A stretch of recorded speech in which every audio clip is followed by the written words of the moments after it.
Hi, my name is Penelope. Despite my very feminine name, I was ungirly from childhood. I used to play soccer with some friends in the yard, while others I used to play Munchkin. While the girls in beautiful dresses were making soups in the toy kitchens for their barbies, I was in the rain, all dirty, wet to the skin, stood on the goal because there was a very intense match and leaving was considered a betrayal. There was no time to watch after myself, and I had mainly a ponytail. At the same time, I somehow managed to study well and even had enough time to read books. And so, reading another volume of George Martin on a bench in Central Park, I noticed how closely some guy was looking at me. I periodically took my eyes off the book, as if looking back while looking at a stranger with curiosity. He was dressed all in black and for some reason wearing a light raincoat, although it was a little not for the weather. He wore black glasses, which he lowered and impudently looked at me. At first, I felt like there was behind me in an outdoors yoga class and he was staring at them, but I didn't want to give myself away, so I didn't look around. I tried to concentrate on reading, but my curiosity took over and I looked around once again. The stranger wasn't there. "Hello," said someone right underneath my ear. Suddenly, I jumped up and fell off the bench. It was him! Dang, how had he snuck up so quietly and sat next to me? Who does sneak up to a stranger? And I started telling him off. "I'm sorry, I was fascinated by your beauty and I didn't notice myself sitting near," he parried softly. No one had ever said that to me before. I got a blush right away. All my friends thought I was their buddy, and it wasn't a shame to spit and fart with armpits around me. He saw me dazed and decided to help. "Do you know who I am?" he asked. "No," I said. "My name is Matthew, but my friends call me Mad. I'm your ticket to the happy future." I didn't know what he was talking about, and all I said was, "What?" He smiled. "I have my own modeling agency, and believe me, I understand beauty, and you have very good potential. The right facial features, clear, expressive eyes. A little work on you, of course, to remove freckles, pluck your eyebrows, emphasize other things, and all will be perfect." I still kept staring at him, digesting his words. "In short," he said, seeing as he couldn't wait to hear back from me, "here's my card. If you're interested, you can come right in. We won't waste any time." And he left. All night long, all thoughts were about this event. I had never thought about this side of life, but the longer I did, the more my curiosity grew, and I made the decision at night to try. In the morning, I dug up my only dress in the far corner of the mezzanine that my late grandmother gave me. I ironed it quickly and put it on myself. I looked at myself in the mirror. Seemed pretty okay. I needed to put on makeup. I pulled my mother's brightest lipstick and an eye pencil out of her makeup bag, and done. I looked at myself again. Well, almost a model, and with a clear conscience and peace of mind, I went to the agency. Security didn't let me in at first, but when I explained where I met Matthew, they let me in without a word and explained where to go. Things were humming. Someone was running somewhere, someone was calling, someone was screaming, and the models were walking with proud and flashy faces. For some reason, I immediately felt myself so gray, like a mouse that sneaks through the pompous beauty ball. And that's when I ran into Matthew. When he saw me, his face reflected surprise, disgust, and joy at the same time. For a second, I thought his eye was starting to twitch. Apparently, something was wrong with my makeup. "Angela," he yelled. Some girl ran up. "We've got new material. Do it right." They brought me to the table and it started. I was smeared, combed, my hair cut. When they turned me into the mirror, it seemed to me that there was a completely different girl sitting in front of me. So much I have changed. Matthew came up saying, "Well, I told you so. To the shoot." But that's where the problem started. I had no experience and I was doing something wrong because the photographer was getting more and more annoyed with each shot. After the shoot, he came up to Matthew and they got tense to discuss something. In the meantime, I decided to go for some advice from more experienced models. They rolled their eyes with each of my questions and started asking where I came from with such questions. Some would snort and say it could only come from natural talent and could not be learned. Snakes. I began to understand where I came and what an unrealistic and fierce competition it was. But it only made me angry, and I wanted to prove to them all even more that I was worth something in this matter. Matthew came up and said with a little sadness in his eyes, "You have beautiful looks from nature, but you have to work on your artistry, your look. If you want to do it, you'll figure it out." I realized that there was no way to wait for the help, and I was completely immersed in the subject. I read the forums, the magazines. I absorbed everything like a sponge and very quickly began to make my first successes. Matthew, I thought, smiled at me more than to anyone else and sometimes looked at me a little thoughtfully. As all of this was noticed and relationships with coworkers became even more intense, someone trying to be friends with me, someone hating me even more. But there was a downside to all this. My old friends began to envy me and my successes. Some stopped communicating at once. Others began to tease badly at first, but I quickly halted them. After all, the work in such a team made itself felt. That's how I gradually lost all my friends. Unbelievable. I didn't think they were so jealous. It got very tight with my studies too. After class, I would disappear to shoot and learn industry while in class, looking at the latest works of famous photographers. I could barely stay afloat. The scandals with my parents had become almost a normal occurrence. In addition, my career in the agency by this time also stalled because of the internal intrigues. I might not get into the main list of models who have to go to the sea for the shooting in a very cool magazine. That's when I just happened to hear my new friend Betsy on the phone. It was clear from the conversation that Matthew always has a lot of work to do, and he really appreciates being helped.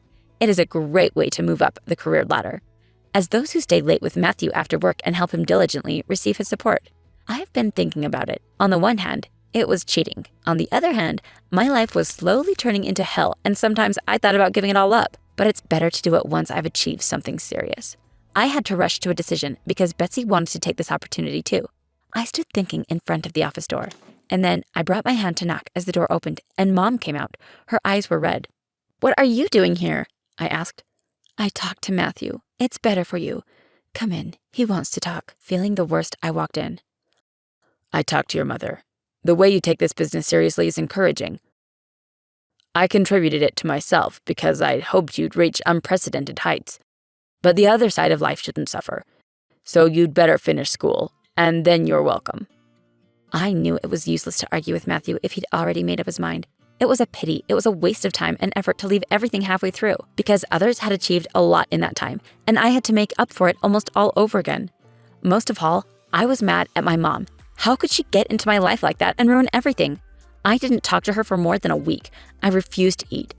But I had to go back to normal life, and I was awfully hungry. I slowly started to get along with my old friends, and then, thanks to a friend of mine who let me listen to the tape of our conversation, I understood why everyone stopped talking to me. I quickly adopted the style of communication of my colleagues and began to communicate very arrogantly and haughtily, so everyone stopped communicating with me. I didn't notice that. I had a tunnel vision and only saw my end goal. And now I realize that all of that was artificial, and that real life is before me. I still thank my mother for what she did. Sometimes we don't know what's best for us, and I also realized that we should appreciate the beauty of the soul and real friends, not the external. Thank you all for your attention. Be real. Like it and subscribe. I never thought an allergy could be such a problem. I laughed at girls who sneezed nonstop because of flowers, dust, or any weird things. They had red eyes and swollen noses. Once, I fell in love with a guy named Steve. I thought he was in love with me too. We went to a cafe in the Disneyland. Finally, he bought 2 tickets to the cinema where we were going to sit in the back row. Of course I knew that guys invited girls to the cinema to kiss them. That's why I used perfume, brushed my teeth, and took a few chewing gums to freshen up my breath. The first kiss in my life. It was very romantic and exciting. During the first 5 minutes, Steve watched the movie, but then he put his arm around my shoulders and tilted his head to me. His hand slowly and romantically turned my face to his hot lips. My heart fluttered, and I had butterflies in my stomach. When his hot and wet tongue penetrated my mouth, I suddenly sneezed. I could not either foresee or stop the sneeze. It was like an explosion with a 10-meter radius. And, to my shame, I noticed my sputum on Steve's face. I sneezed 6 more times until I reached the exit from the cinema hall. Steve never called me after that happened, but his friend, Johnny, started calling me and trying to ask me for a date. I was so shocked for the whole week, but as time passed, I figured out the cause of the sneezing.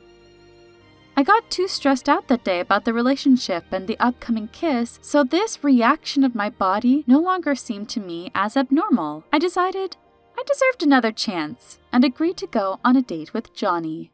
I acted freely and pertly with Johnny. We laughed at all jokes. I said I wanted to pee if I was going to the toilet. Once I even blew my nose into a handkerchief, showing that this process was quite natural. He accepted that and played along, so he saw that I didn't pretend and that I felt okay about all natural processes. One day, we were lying on a sofa eating popcorn at his house. He started throwing flakes at me and we laughed at that. Then, he tried to feed me from his mouth. I understood what was on his mind. He was planning to begin with innocent games, move to gentle touching, and then go to bed with me. But this wasn't really what troubled me. I was afraid to sneeze at him during a kiss. I really tried to relax. At first, he fed me from his hands. Then he took a few flakes by his lips and put those into my mouth. I accepted the flakes and chewed them. Then again and again. I didn't feel the sneeze coming. Johnny put the popcorn away and kissed me. My body reacted with plenty of butterflies in my stomach. I kissed him back, and it was so good. Johnny was a handsome guy, especially when he styled his hair with gel. That made him look like a member of Sicilian mafia. I could fall in love with him and have a few kids with him, then we would buy a huge pickup and would go traveling. The images were still in my head when something inside me blasted. Electricity went through me for a millisecond, and I couldn't understand what was happening.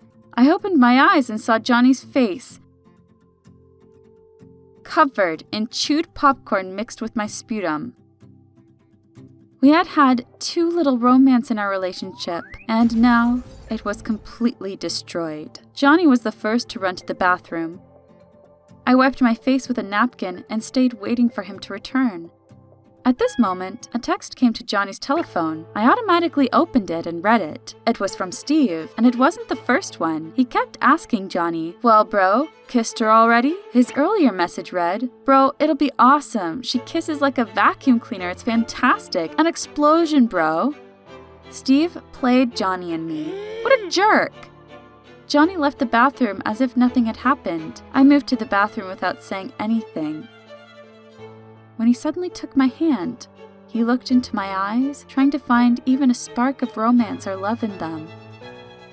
Then he started laughing. He screamed and roared with laughter, but didn't release my hand even for a second.